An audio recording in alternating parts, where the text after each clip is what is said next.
So on your left you can see a tennis court that's marked out for wheelchair tennis. We're just coming up to the part of the Olympic Park that's known as Eton Manor. It's right for the first time on this tour. As you can see from the maps, the River Lee crisscrosses the Olympic site several times. Sustainable mode of transport such as walking or cycling. So what is a multi-storey car park doing here? Well, it's linked to the building on our left. That is the International Broadcasting Centre. This is where up to 20,000 accredited media will be based during the games, taking news of the big stories happening from London 2012 to an estimated audience of 4 billion people worldwide. Of course, this is just the working space for the journalists. They're actually going to be accommodated in the hotels around the Bloomsbury area, so something to look out for if you're a station assistant working at Russell Square or King's Cross perhaps. We're heavily involved in a testing regime to make sure that each venue works and can deliver the games as required. After LOCOG have finished at the end of the Paralympic Games, the Olympic Park closes down and the site is handed over to, well, what was the Olympic Park Legacy Company. Currently in the northern half of the park, and as you can see on the left, lots of greenery, lots of plants, trees and grass being planted. The intention is that the northern half of the park is to have the feel of a traditional English park. Before all of this sprang up, it was very much an industrialised area. The size of the area is about 500 acres, that's approximately the same size as Hyde Park. To turn it into the Olympic Park, over 250 buildings had to be demolished, over 1.4 million tonnes of soil decontaminated, and more than 6 kilometres of electric cables up on pylons had to be buried beneath the ground.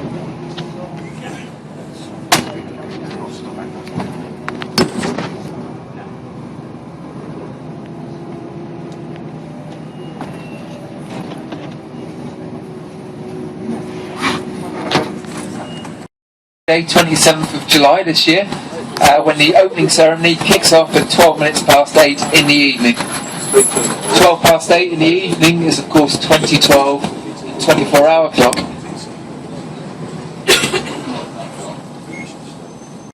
He could leave the field clear for that very optimistic man Barry Hearn, who reckons this could be Leyton Orient's next home.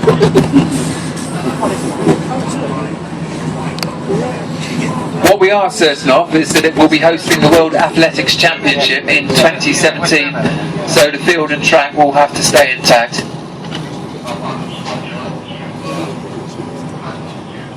About halfway up the stadium, you can see a row of black boxes. These are corporate hospitality suites, so this is where the bigwigs go and munch their prawn and mayonnaise sandwiches before going out to their premium seats. Seen what? Is the grass?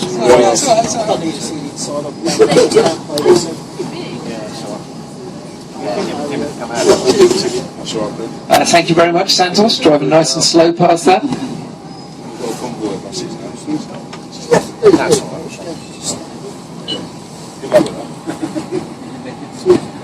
So from the spectacular view inside the Olympic Stadium to something far more basic on our right, this bridge carries a couple of very, very big pipes.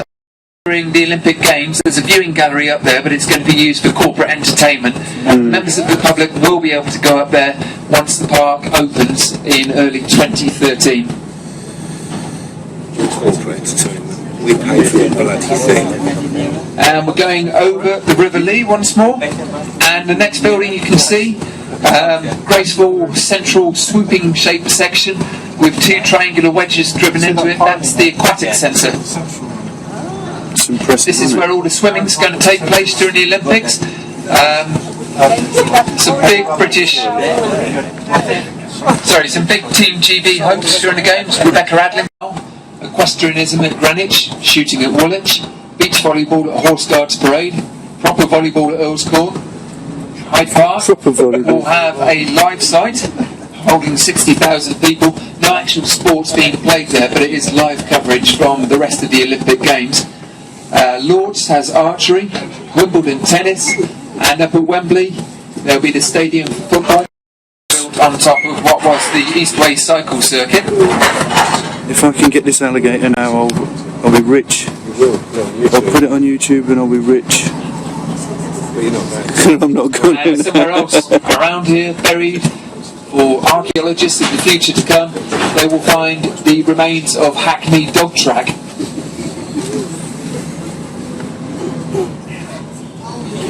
Built fellas now.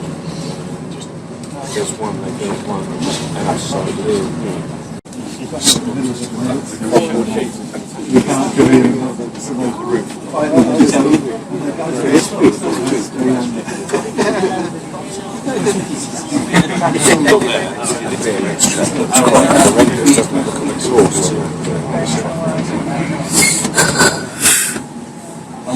Got the advertising on it already.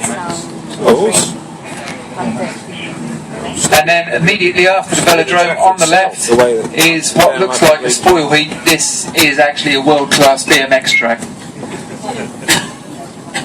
That'll be popular with the kids around here, they'll love that. see that afterwards. That's what we're doing out on the motocross bikes. Yeah. Great test match.